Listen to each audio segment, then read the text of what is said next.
అనుకున్నంత పని అయింది ఫ్రెండ్స్. తెల్లవారుజాన 5 నుంచి 6 లోపలికి వస్తే ప్రయాగ్రాజ్ లోపలికి డైరెక్ట్ స్నానాలు చేసే వరకు వెహికల్ వెళ్ళొచ్చని మనకి ఇన్ఫర్మేషన్ ఇచ్చారు కొంతమంది తెలిసిన మిత్రులు. ప్రయత్నం చేసినా కానీ ఎంత ప్రయత్నం చేసినా ఇక్కడ ఉత్తరప్రదేశ్ రాష్ట్రంలోని ప్రస్తుతానికి ఇప్పుడు మనం కనిపిస్తున్న ప్రదేశం చాక్ఘాట్.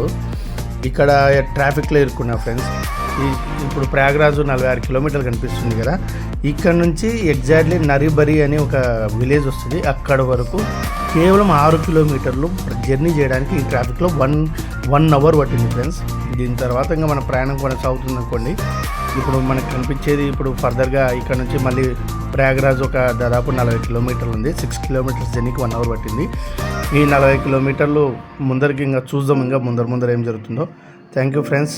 సబ్స్క్రైబ్ చేయండి, లైక్ చేయండి, షేర్ చేయండి. మీరు ఇలా ఎంకరేజ్ చేస్తూ వ్యూస్ పెంచుతూ నాకు వీడియోస్ ఎంకరేజ్ చేసినంత నాకు చాలా సంతోషం అనిపిస్తుంది. మీ కొరకన్నా ఇంకా అప్ టు డేట్ ఇన్ఫర్మేషన్ ఇస్తుంటాను. Thank you friends. బాయ్.